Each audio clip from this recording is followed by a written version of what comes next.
नमस्कार, जीएनटी में स्वागत है आप सभी का। मैं हूं आपके साथ शगुफ्ता साहिल देव। जामनगर लिए चलते हैं। जामनगर में इन दिनों सितारों का मेला लगा हुआ है। The great Ambani pre wedding ceremony के लिए मेहमानों के आने का सिलसिला लगातार जारी है।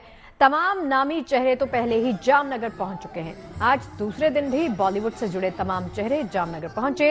इस भव्य समारोह में शिरकत करने के लिए शाहिद कपूर, उदित नारायण, सुखविंदर, प्रीतम, विकी कौशल, कटरीना और टाइगर श्रॉफ भी जामनगर पहुंच चुके हैं। प्री वेडिंग सेरेमनी के पहले दिन रिहाना ने जामनगर में जबरदस्त परफॉर्मेंस दी। आज के कार्यक्रम को 2 हिस्सों में बांटा गया है। सुबह के कार्यक्रम का theme walk on the wild side था। शाम का कार्यक्रम मेला थीम पर है।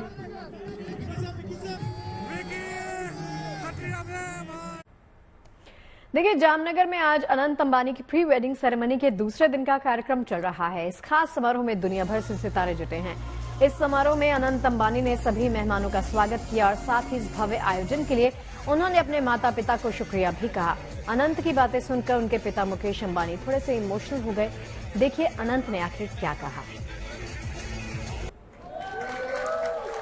Thank you, Mama, for all that you've done, Mama. That all this is created by my mother and no one else. And my mother has gone all out for the last 4 months. She's worked for, I think, 18, 19 hours a day. And I'm extremely grateful to Mama and thank you so much.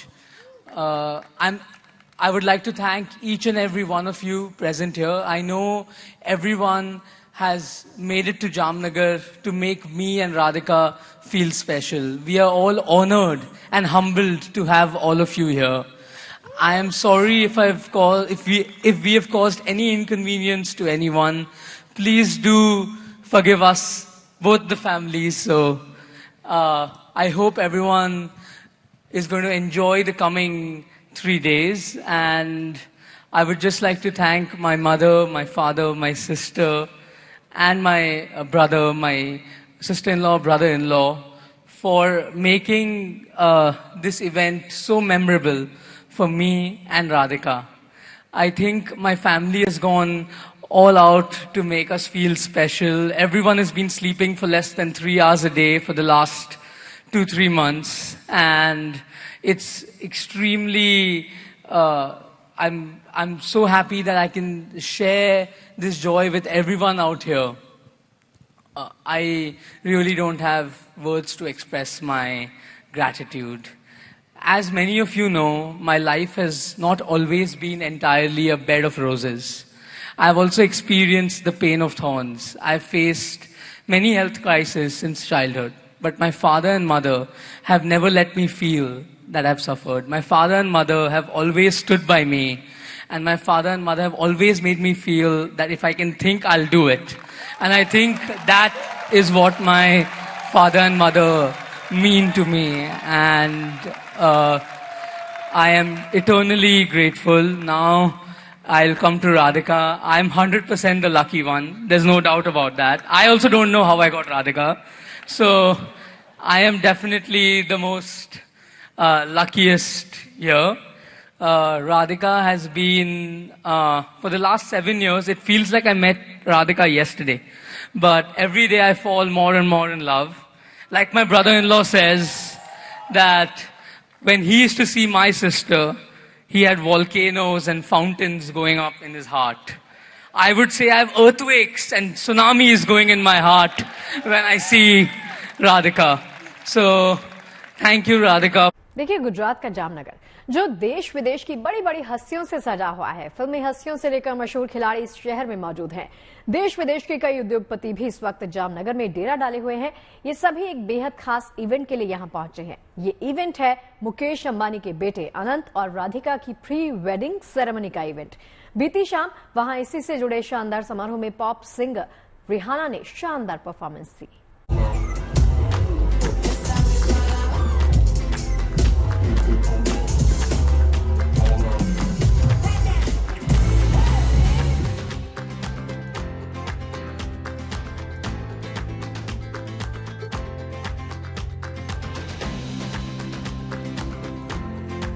Jamnagar में अनंत और राधिका के pre wedding function में pop star Rihanna कुछ इस अंदाज में नजर आई। उन्होंने अपनी शानदार परफॉर्मेंस से महफिल में 4 चांद लगा दिए।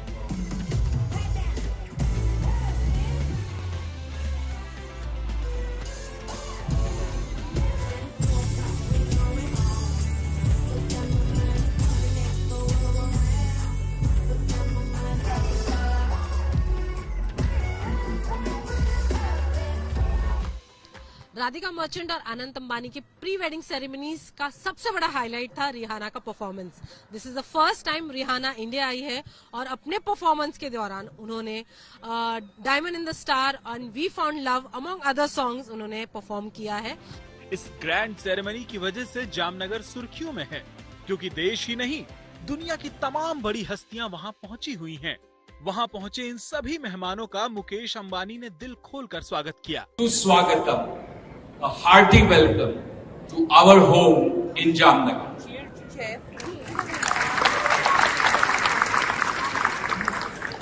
Today my heart is overflowing with joy and gratitude. It is full of joy because so many of you have come from far and near to join our celebrations. My heart is full of gratitude because this shows your love, affinity and good wishes for our families. इस खास मौके पर मुकेश अंबानी ने अपनी feelings भी जाहिर की और बताया कि उन्हें अनंत में अपने पिता धीरू भाई की झलक दिखती है। Today, my father, Dhiru Bhai, is also showering his profuse blessings from high up in the heavens. I am sure he is doubly happy because we are celebrating this joyous day in the life of his favorite grandson, Anant, in Jamnagar. अब इस event की कुछ शानदार तस्वीरें social media पर viral हो रही हैं।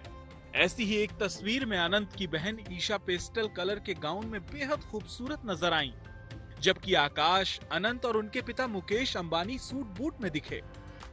महफिल में शामिल बॉलीवुड सितारों ने भी सबका ध्यान अपनी ओर खींचा। इस बीच समारोह में शामिल मेहमानों को वंतारा शो दिखाया गया, जिसकी तैयारी का एक वीडियो सामने आया था। इसमें घोड़ों और कई जानवर को तैयार करते देखा जा सकता है।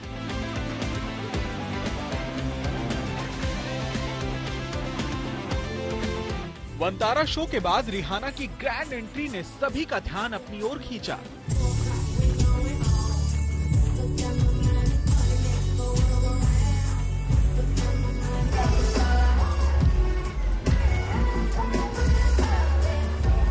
रिहाना के अलावा कई बॉलीवुड गायकों ने भी सुरों का जादू बिखेरा। जामनगर से Anita Brito, good news today.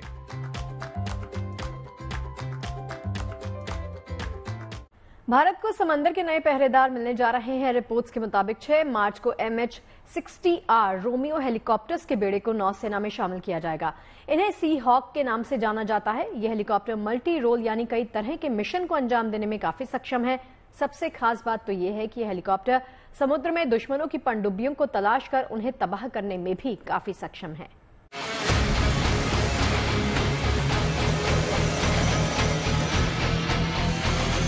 Hindustan के आसमान में शान में उड़ान भर रही ये हेलीकॉप्टर असल में समुद्र के अंदर छिपे दुश्मनों के काल है।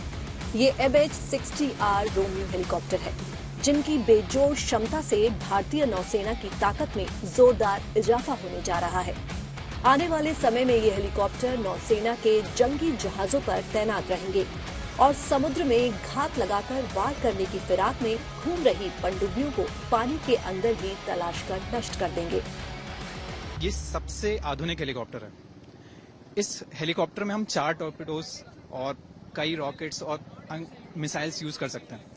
सो इस एयरक्राफ्ट की सबसे खास बात है कि ये किसी भी तरीके के मिशन के लिए यूज हो सकता है। तो यदि हम चाहें तो हम चाहे इसे सतह के ऑपरेशंस के लिए या सतह के नीचे वाले ऑपरेशंस के लिए भी यूज कर सकते हैं। तो सब surface as well as surface. अब आपको बता देते हैं कि ये हेलीकॉप्टर किस मायने में खास है। इसकी वो कौन सी खूबियां हैं जो इसे दूसरे हेलीकॉप्टर से अलग करती हैं। इसमें कई खास सेंसर्स और रडार लगे हैं जो दुश्मन की गतिविधियों की जानकारी देते हैं।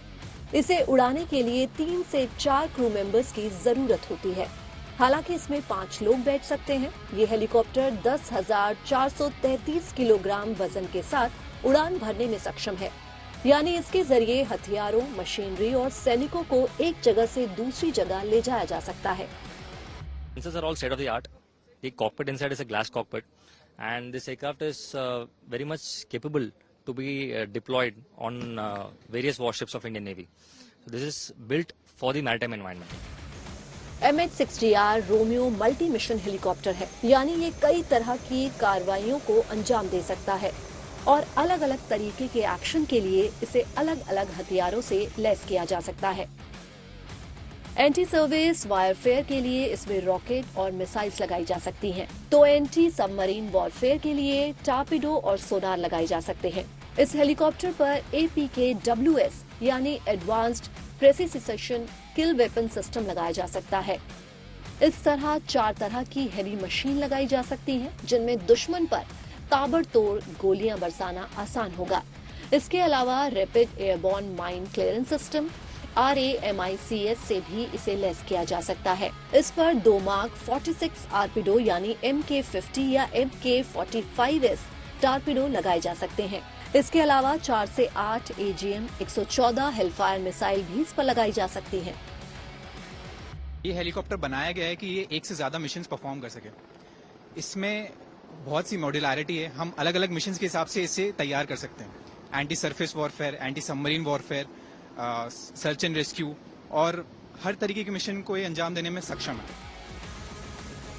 अमेरिकी कंपनी स्कोर्स्की ने इस हेलीकॉप्टर का निर्माण किया है, लेकिन भारतीय नौसेना की जरूरतों के हिसाब से इसमें बदलाव किए जा रहे हैं ताकि नौसेना अपने हिसाब से इनका इस्तेमाल कर सके।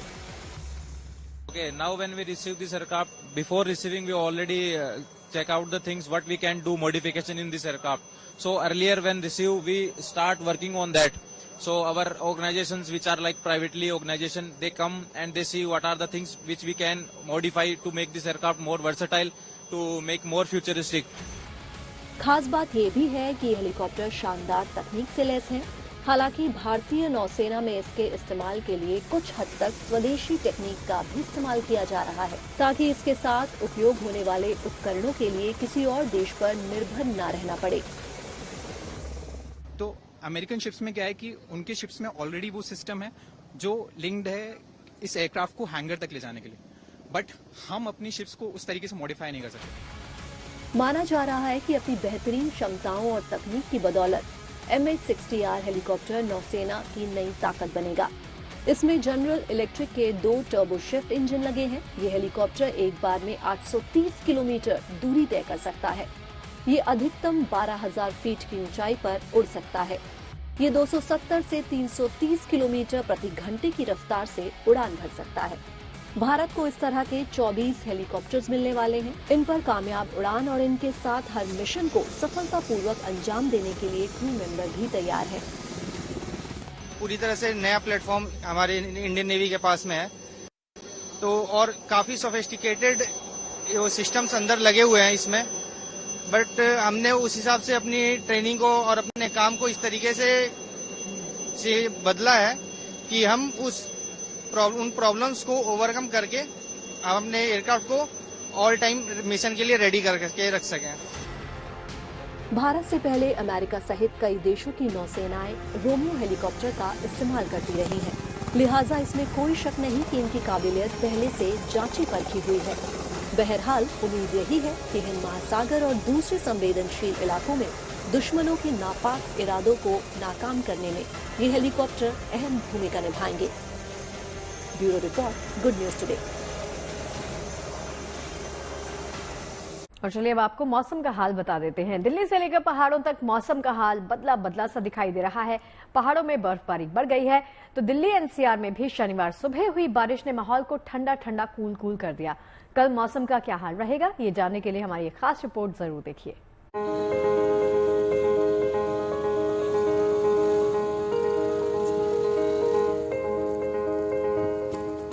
बर्फ के आगोश में घिरा ये जम्मू कश्मीर का सोनमर्ग इलाका है। जोरदार हिमपात के बाद यहाँ के हाजी काबर इलाके में आए अवलांच के चलते हर तरफ बर्फ का ढेर लग गया। हालांकि बॉर्डर रोड्स ऑर्गेनाइजेशन ने तत्काल कदम उठाया और JCB मशीनों की मदद से रास्ते खोलने का काम शुरू कर दिया ताकि इलाके में आवाजाही सामान्य हो सके। सोनमर्ग और ऊपरी इलाकों में शुक्रवार रात से ही झमाझम बर्फबारी होती दिखी। इसके कारण पूरा इलाका बर्फ की मोटी चादर से ढक गया। सैलानियों के लिए कुदरत की ये वो शानदार सौगात है जिसका उन्हें साल भर इंतजार रहता है। हालांकि श्रीनगर में बर्फ नहीं पड़ रही, लेकिन शनिवार सुबह से शहर में हुई बारिश ने मौसम का मिजाज जरूर बदल दिया। डल झील से लेकर श्रीनगर के तमाम इलाकों में रिमझिम बारिश के कारण ठंड बढ़ गई है। मौसम विभाग के मुताबिक श्रीनगर समेत कश्मीर के कई इलाकों में अभी भारी बारिश और बर्फबारी जारी रहने के आसार हैं। लिहाजा सैलानियों को सावधानी बरतने की सलाह दी गई। मौसम के बदले मिजाज के रंग दिल्ली तक दिख रहे हैं। दिल्ली में मौसम का हाल कभी गर्म तो कभी नरम है। राजधानी और आसपास के इलाकों में शनिवार सुबह बादल बरसते दिखे। दिल्ली एनसीआर के कई इलाकों में रिमझिम तो कुछ जगहों पर झमाझम बारिश भी हुई। वेस्टर्न डिस्टर्बेंस की वजह से उत्तर भारत में मौसम के हाल में बदलाव दिख रहा है। इसके कारण पहाड़ी इलाकों में 3 मार्च तक बारिश और बर्फबारी के आसार हैं, तो वहीं मैदानी इलाकों में भी तेज हवा के साथ बारिश हो सकती है। पहाड़ों की रानी मसूरी में भी मौसम का मिजाज बदला हुआ है। इलाके में बारिश के बाद ठंड और ठिठुरन बढ़ गई है। उत्तराखंड में मौसम विभाग ने कुमाऊं गढ़वाल रीजन के ऊंचाई वाले इलाकों में 3 मार्च के लिए भी येलो अलर्ट जारी किया है और लोगों से सावधानी बरतने की अपील भी की है। उधर हिमाचल में भी जोरदार बर्फबारी हुई है। मनाली के सोलंग नाला इलाके में एवलांच के कारण 5 गाड़ियां दब गई, जिन्हें स्थानीय लोगों की मदद से निकाला गया। मनाली में हिमपात के बीच फंसे 1000 से ज्यादा सैलानियों को भी पुलिस ने सुरक्षित जगहों पर पहुंचाने में कामयाबी हासिल की है। बहरहाल मौसम का जो हाल है उसको देखते हुए सफर में सावधानी बरतने की जरूरत है ताकि सुरक्षा बनी रहे। मनाली से मनविंदर अरोड़ा और मसूरी के सागर शर्मा के साथ bureau report, good news today. Maharashtra के चंद्रपुर लिए चलते हैं आपको। इन दिनों ताडोबा उत्सव वहां चल रहा है। इस कार्यक्रम में एक अनोखा वर्ल्ड रिकॉर्ड बनाया गया। यहाँ 64,724 पौधों से भारत माता लिखकर कीर्तिमान रचा गया। इस काम में 25 तरह की स्वदेशी प्रजाति के पौधे इस्तेमाल किए गए थे। महाराष्ट्र के वन मंत्री सुधीर मुनगंटीवार की पहल पर पर्यावरण संरक्षण को बढ़ावा देने के मकसद से इस कार्यक्रम का बाकायदा यहाँ पर आयोजन किया गया।